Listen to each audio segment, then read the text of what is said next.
मैं हूं अरमान आसिफ और आप देख रहे हैं Arman Asif official. Paper leak India में पिछले कुछ सालों में एक बड़ा स्कैम बन चुका है। ऐसा नहीं है कि पहले पेपर लीक नहीं होते थे, पर अभी मानो जैसे ये अपने पीक पर चल रहा है।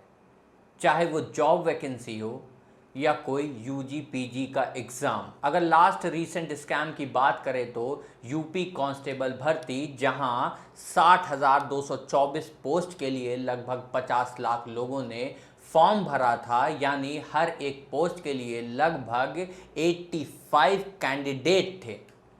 जब ये मुद्दा उठा तो गवर्नमेंट ने ये पेपर कैंसिल कर दिया। अनएम्प्लॉयमेंट एक मेजर कंसर्न है इंडिया के लिए, पर पेपर लीक कंट्रोल नहीं हो पा रहा है।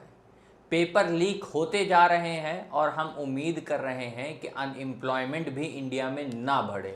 दरअसल ये लोग बच्चों के फ्यूचर के साथ खिलवाड़ नहीं कर रहे हैं, बल्कि आने वाले इंडिया के भविष्य के साथ खिलवाड़ कर रहे हैं। और अभी नीट यूजी का मामला सामने आ रहा है। इस मामले ने तूल तब पकड़ा जब 67 कैंडिडेट ने परफेक्ट 720 स्कोर किया, जिसमें से 8 बच्चे एक ही एग्जामिनेशन सेंटर से निकले।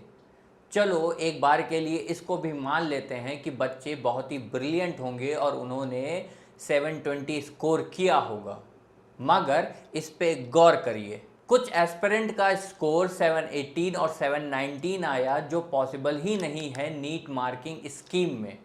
अगर बच्चे सारे क्वेश्चन सही करते हैं और एक गलत कर देते हैं तो इसमें माइनस मार्किंग होती है, जिसमें 718 और 719 नंबर लाना पॉसिबल ही नहीं है। और सवाल ये भी खड़ा होता है कि जब रिजल्ट 14 जून को आना था तो रिजल्ट 4 जून को क्यों डिक्लेयर किया गया? उस दिन तो लोकसभा का रिजल्ट डिक्लेयर होना था। देश भर में काउंटिंग चल रही है और उसी बीच रिजल्ट डिक्लेयर कर दिया गया।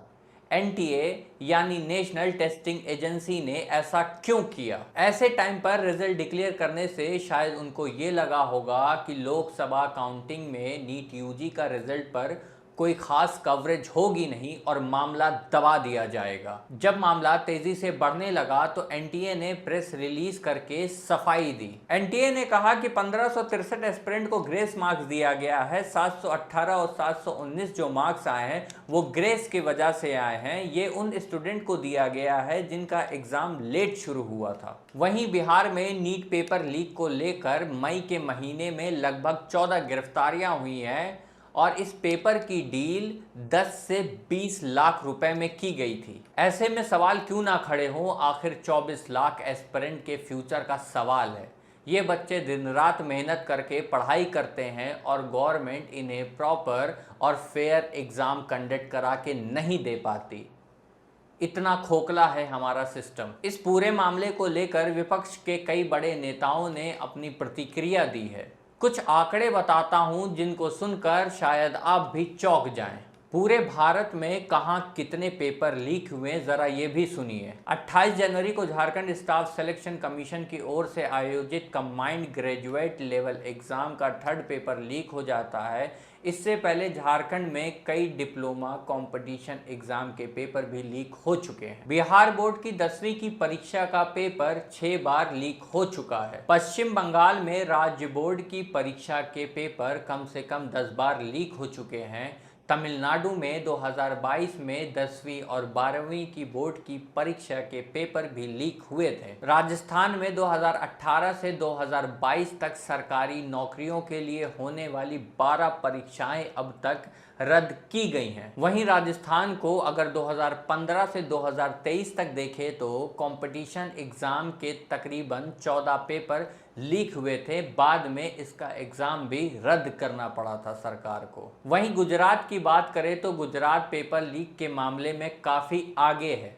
पिछले 7 सालों में गुजरात में 14 घटनाएं पेपर लीक को लेकर देखी गई हैं। वहीं उत्तर प्रदेश की बात करें तो उत्तर प्रदेश इन सभी प्रदेशों में एक कदम आगे है। Inspector online requirement test 2017, teacher eligibility test 2021, preliminary eligibility test 2021, NIIT UG exam 2021, class 12th के बोर्ड के exam 2022, BEd joint entrance exam 2021। वहीं अमर उजाला का ये आर्टिकल देखें तो ये आर्टिकल बताता है कि एक महीने में कौन कौन से बड़े पेपर उत्तर प्रदेश में लीक हुए। उत्तर प्रदेश में सिर्फ एक महीने में 3 बड़े पेपर लीक हुए हैं। पुलिस कांस्टेबल भर्ती परीक्षा, सहायक समीक्षा अधिकारी भर्ती और 29 फरवरी को आगरा में इंटरमीडिएट की परीक्षा का गणित और जीव विज्ञान का पेपर लीक होता है। इसके अलावा मध्य प्रदेश, कर्नाटका, महाराष्ट्र, बिहार और हरियाणा में भी ऐसे कई मामले पेपर लीक के देखने को मिलते हैं। बच्चों के फ्यूचर के साथ खिलवाड़ बंद होना चाहिए। सिस्टम में बदलाव ज़रूरी है, वरना सिर्फ हम और आप चर्चा पे चर्चा करते रहेंगे और इसका सल्यूशन कुछ नहीं निकलेगा। अभी तक के लिए इतना ही। तब तक के लिए signing off from Armaan Asif official.